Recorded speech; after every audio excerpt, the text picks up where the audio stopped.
হরে কৃষ্ণ বন্ধুরা, আজকে আমি রান্না করব ঝাল সুজি, যেটা 10 মিনিটের মধ্যেই হয়ে যায়। সেই জন্য লাগছে দারচিনি, 3টি এলাচ, 1 কাপ সুজি, হাফ কাপ বাদাম, কাঁচা লঙ্কা কুচি, একটা পেঁয়াজ কুচি, গোটা শুকনো লঙ্কা, তেজপাতা, কিশমিশ, আর আছে গাজর, আলু, আদা রসুন কুচি আর কারি পাতা। প্রথমে একটা প্যানে সুজি ভেজে নেব। ভালো করে ভেজে নিতে হবে, যেন কাঁচা গন্ধটা না থাকে। নামিয়ে নিয়ে এবার বাদামগুলো শুকনো প্যানে রোস্ট করে নেব।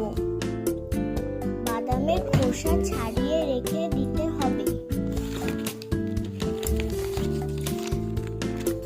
ফোড়নের জন্য প্যানে সাদা তেল, তেজপাতা, গোটা জিরা, শুকনো লঙ্কা, দারচিনি, এলাচ, কারি পাতা দিয়ে একটু নেড়েচেড়ে নিতে হবে। তারপর পেঁয়াজ আর লঙ্কা কুচি দিয়ে ভালো করে ভেজে নিতে হবে। পেঁয়াজের কালার চেঞ্জ হয়ে আসলে তাতে রসুন, আদা কুচি দিয়ে ভালোভাবে নেড়েচেড়ে নিতে হবে।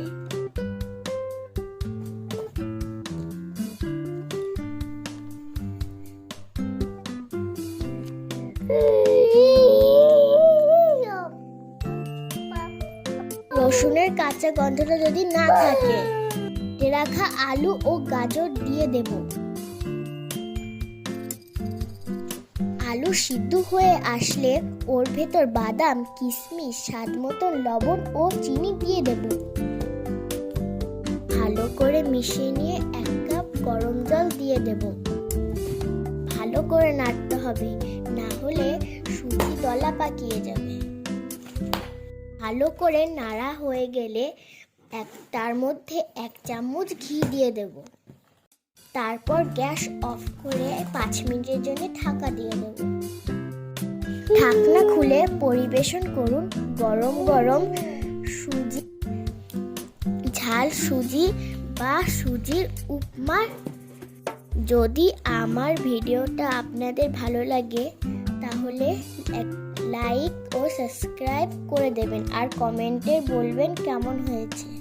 আপনারা কোনো রেসিপি চাইলে আমাকে কমেন্ট বক্সে জানাবেন, আমি সেটা করার চেষ্টা করব।